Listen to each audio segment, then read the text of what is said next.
I want to get in here a bit.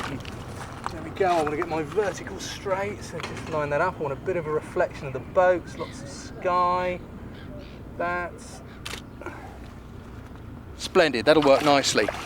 So what we have to do next is to send it off for printing. Let's look at the Pro Labs first. So I'm going to take this in here.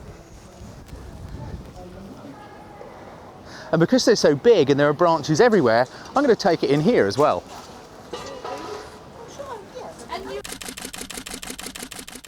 The results are in, we've got the prints back, and I've got a pen and I've put a little mark in the top left-hand corner on the back of each one so we know where it's come from. Let's have a look at them next to one another. Let's pop them out this way. I'm going to do them the right way up for you guys to look at. Because also it's probably less distracting for me if the picture's the wrong way up, because then I'm looking at colours rather than at the image. The first thing that really strikes me is that these are all completely acceptable prints, and I didn't really expect that. They're also very slightly different from one another, but not different enough for it to become an issue. And if you're going to get something printed by 4 different printers, you've got to expect that to a certain degree, because they're all using different processes and different paper types. This one here, for example, is on glossy paper, whereas the other 3 are on luster. I wanted to make it fair by having them all printed on luster. Luster is the surface that I tend to use because it's non-reflective and it doesn't show up finger marks if you've been handling your prints. Unfortunately, I'd already got 3 being done before I went into Boots, and Boots don't offer luster as an option. So this one is on glossy paper. Glossy has a tendency to kind of lift the contrast. It gives an image slightly more punch, but the downside is the reflections and it shows up finger marks if you touch them. As to the difference, what have we got here?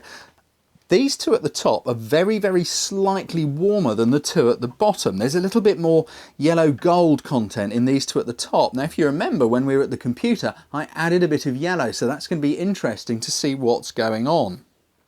And the acid test is going to be to check them on the computer to see which match my monitor. And I think it's probably going to be this one. Thing to do now is to head off to the West Wing and go and find out.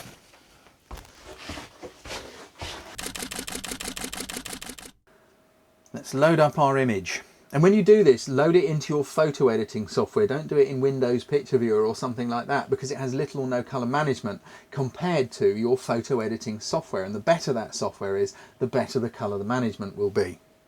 I'm using Adobe Photoshop because that's what I use, and it is very, very good.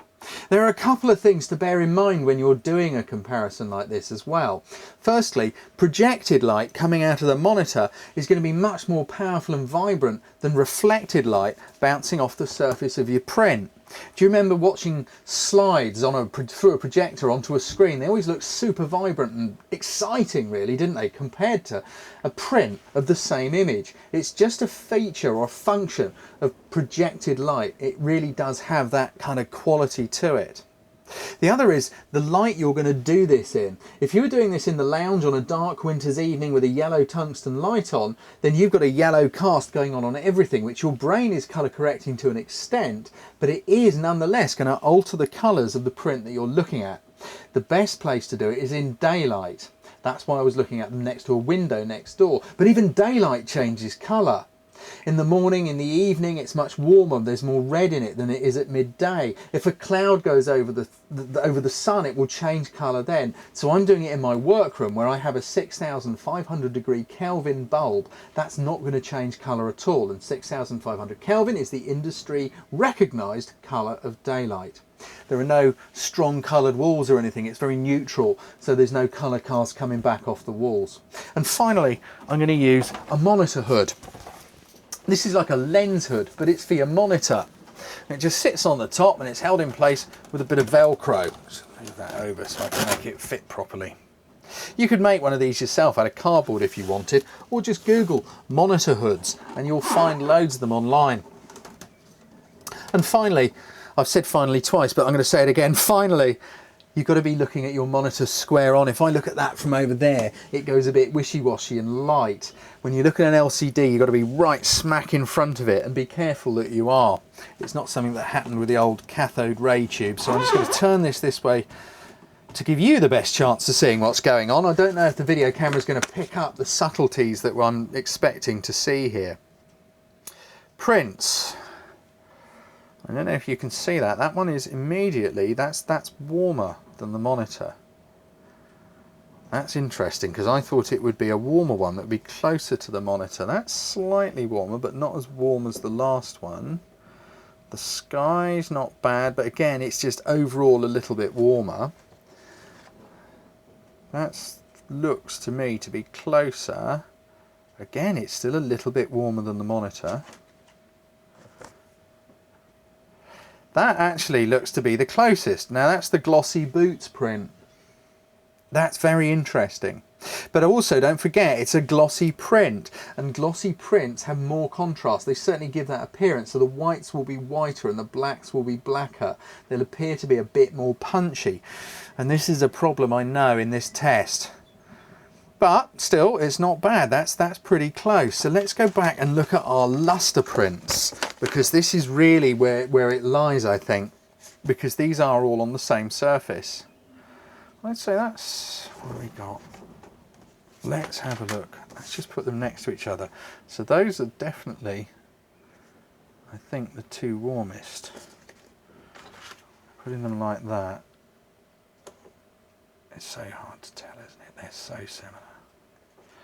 I'd say these, that one's a bit warmer. That's quite a lot warmer. Who's that from? That's the Jessop's print, and it's much warmer. And these two, that one is a little bit warmer again. That's the Pro-Am imaging print.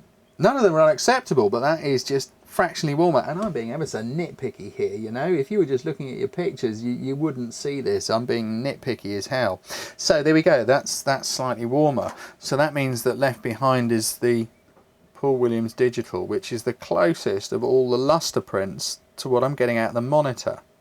But it doesn't have quite the punch of the Glossy Boots print, but that's, I think, an unfair comparison, because if Paul had done it on a glossy paper as well, it would have been much more accurate.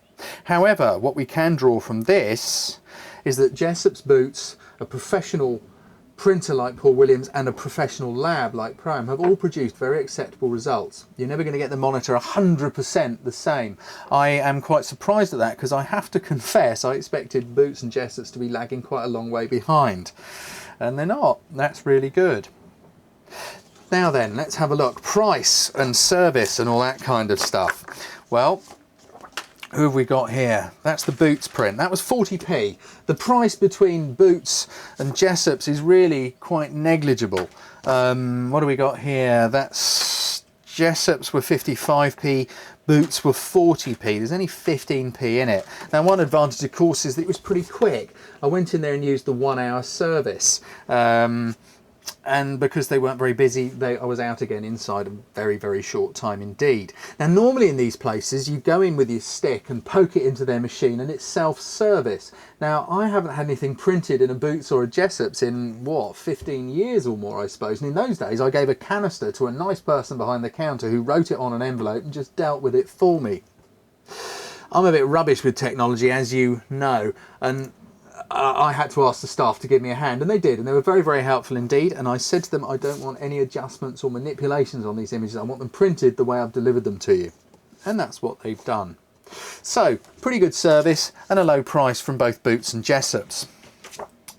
Pro-Am imaging, professional service, very good service. They're actually cheaper than both Boots or Jessop's at 36p. There is a but, and that is when you're only having one 36p print done, you've also got to pay for the postage and packing on top. And because it's a photograph, they pack it really well. They sandwich it in plastic. It's in a hardboard, wallet, so it can't get bent or damaged. So by the time I paid for all that, that was £5 in the end. If you're going to photograph a mate's wedding, so you're going to have 100 prints done, then it's well worth doing, because what they send back is consistent and very, very good. And of course, it is cheaper, but only if you're going to get several prints done. Enlargements, I have to just say on the side, are actually a lot cheaper than the high street when you go to someone like Pro-Am.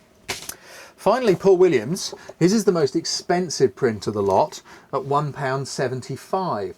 But then you are getting a very experienced and personal service. You could pick up the phone and say, oh, can you do this or can you do that? And also if he got your image and thought, I don't think that's quite right, he would then phone you to check that that's how you want it done. And if you needed a bit of a tweak or a change, he would probably do that for you. But of course it's best to send your image to him in the first place corrected. I know from experience that a lot of their stuff is very, very consistent.